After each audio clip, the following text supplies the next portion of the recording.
Uuwi kasi si Kaysan pre bukas. Eh ang gusto niya, makita tayo lahat ng tropa. May sorpresa daw siya. Talaga pre? Ayos yan. Siya nga pala, kasama ba si Enad dyan? Eh pre, kung sa akin lang eh. Ayoko isama yan sa Enad. Kaso ang gusto ni Kaysan, dapat kumpleto tayong lahat. Kaya wala akong magagawa kung hindi isama yan sa Enad. Uy mga pre! Kamusta kayo? Mga pre, si Kaysan! Tara, lapit natin! Eh yun naman pala eh. Okay lang naman pala sa kanila kahit di mo sila bigyan eh. Kaya kami nilang tatlo bigyan mo, di ba Bin? Oo nga, tama yung Kaysan. O sige, total. Okay lang naman kaya yan at isko na hindi na sila bigyan. O sige, sa inyong tatlo, meron akong sorpresa. Yun! Maraming salamat talaga Kaysan ha. Bukas, babalik ako dito. Abangan nyo na lang ako sa Montevilla dahil doon ko ipapark yung sasakyan ko. At doon nyo rin malalaman kung ano yung sorpresa ko sa inyo. Yun! Maraming salamat talaga Kaysan! Ito na tol, chat na si Kaysan. Malapit na daw siya. Excited na talaga ako sa sorpresa niya. Tara Seth, bilisan natin. Excited na ako sa sorpresa ni Kaysan. Tara. Isko, ang ganda siguro ng sasakyan ni Kaysan, ano? Oh, anong ginagawa niyo dalawa dito? Kaming tatlo lang pinapunta ni Kaysan dito ah. Ayos ah, nauna pa kayo sa amin ah. Umalis na kayo dito. Kaming tatlo lang may sorpresa kay Kaysan. Mamaya mainggit pa kayo eh. Oo nga, umalis na kayo. Teka lang Seth. Gusto lang naman namin makita si Kaysan eh. Masama ba yun? Hindi naman masama Isko. Ang problema lang, baka mainggit kayo sa ibibigay sa amin ni Kaysan. Di ba nga mga tol? Oo nga!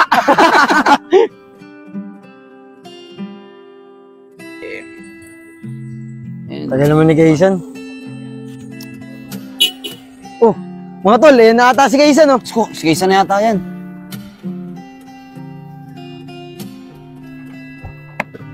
Well mga pre, kamusta kayo? Pasensya na kayo sa pag-aantay ha. Okay lang yun, Kaysan. Ang ganda ng sasakyan mo ah. Bagay na bagay sa'yo. Eh, sarili ka pang driver oh. Iba talaga pag mayaman. Wala yun pre. Ano, ready na ba kayo sa sorpresa ko?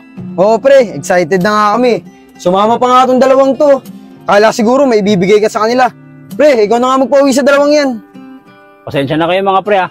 Hindi ko sila pwedeng paalisin. Dahil isa sa kanila, kasama sa sorpresa ko sa inyo. Ano? Isa sa kanila kasama sa sorpresa mo? Paano? Ang sorpresa ko talaga sa inyo mga pre, hindi ako yung tumama sa loto. Ano? Hindi ikaw yung tumama sa loto? Eh di si Enad pala yun. Tumabi ka nga dyan. Kapagpanggap ka. Nad, pagpasensyaan mo na kami ha, sa mga nasabi namin sa'yo. Alam ko naman mabait ka eh. Mapapatawad mo kami. Di ba magkababata tayo? Naalala mo pa ba? Yung mga bata pa tayo? Halos magkakasanggan dikit nga tayo, di ba? Di ba mga pre? Oo nga nga. Yan si Isko. Wala yan. Iyakin yan. Dapat silang dalawa ni Kaysan na magkasama. Nad, simula ngayon, pwede ka na sa amin tumira. Kahit kailan mo gusto. Oo nga Nad, kahit sa amin, libre-libre ka. Pwede ka dun. Teka mga pre, di naman ako yung tumama sa loto eh. Di ba nga nung una pa lang, sinabi ko na sa inyo na hindi talaga ako tumataya sa loto. Kaya paano ako mananalo? Sigurado ka ba sa sinasabi mo, Enad? Oo Sep, totoo yung sinasabi niya. Dahil ang totoong nanalo, ay si Isko. Eh paano mangyayari yan eh? Hindi naman tumataya ng loto yan. Nagkita kami ni Isko noong nakaraang linggo sa may bayan. Doon siya tumaya ng loto. Uy, Kaysan. Ikaw ba yan? Uy, Isko! O pre, ba't nandito ka? Akala ko ba sa probinsya ka na natira? Oo pre, sa probinsya ako nakatira. Pero matagal na ako dito sa Binangonan. Halos magdadalawang taon na rin. Kaya lang, nahihiyaran talaga magpakita doon sa lugar natin. Tsaka di ba pre, pangako ko sa inyo, babalik lang ako ng Binangonan kapag kasensado na ako sa buhay. Ah, ganun ba? Ayaw ba dumalang saglit sa mga tropa? Sigurado ko matutuwa sila Joseph pag nakita ka. Naku pre, huwag na muna siguro. Sige pre, di na kita pipilitin. Siya nga pala, ano bang ginagawa mo dito?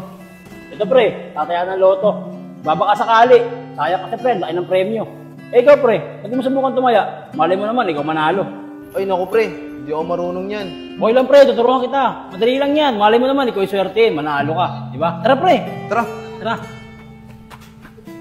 Tara pre. Paano pre? Uwi na ako ah.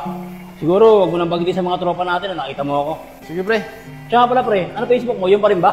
Oo pre, ayun pa rin. O sige pre, tawagan na lang kita pag may result na ilabas sa loto. Sige na Pre, pre, ingat. ako. Ba't napatawag na si Kaysan? O hello San, ba't napatawag ka? Uy pre, may result na nga pala yun. Tinayan nating loto kahapon. Sabihin mo nga sa akin yung mga number mo isko na tinayan mo. Sige pre, wait lang. Ito pre, 8, 12, 19, 29, 37, 54, pre. Isko!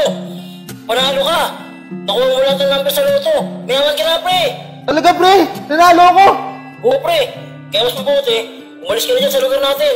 Dahil pag nalaman nila yan, naku po, delikado yung buhay mo dyan, pre. Sige, pre. Pero sasama ko yung buong tropa sa pag-alis ko.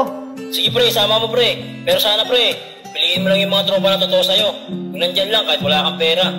Sa bagay, pre. Tama ka. Pre, pwede mo ba akong tulungan? May plano ako. Ikaw ang papanggap na tumama sa loto. Para masubukan ko ang tropa kung totoo sila sa akin. May pera man ako o wala. Sige, Isko. Walang problema. Ako bahala. Salamat kaysa na. Oo, nabalitaan ko na yan. Eh, ang usap-usapan niya dito sa lugar natin, kababata daw natin yung nanalo sa loto. Talaga, Sep? Kababata, Sep? Eh, dalawa lang naman yung kababata natin na matagal na natin hindi nakakasama dito eh. Si Kaisan lang yun, tsaka si Enad. Malamang yun, isa lang sa kanilang dalawa yung nanalo. Ang swerte naman, napakalaking pera nun. Guys, wala si Enad. Hello, Kaisan. O, hello, Isko. Bakit napatawag ka? Kaisan, padala mo si Joseph ng pera para sa tropa. Titingnan natin kung anong gagawin nila sa pera. Sige, Isko. Akong bahala. Maganda yung naisip mong plano. Yan natin sila masusubukan pagdating sa pera. Sige, Kaisan. Salamat ah. Sige, Isko. Siyempre. Pre, ayun pala si Isko. Oy, Isko, tara dito. May good news kami sa'yo. Ano ba yung good news ni pre? Nakausap ko na si Kaisan at siya yung tumama sa loto. Magpapadala siya sa atin ng pera. Bibigay ko na lang yung parte mo pag nakuha ko na yung pera. Teka lang, Sep. Wala pa talagang para kay Enad. Tropa naman natin siya eh. Tsaka kababata pa. Wala na, Isko. Napagpartihan na namin nila Kevin. Kaya mo na yung si Enad. Tara na sa kubo.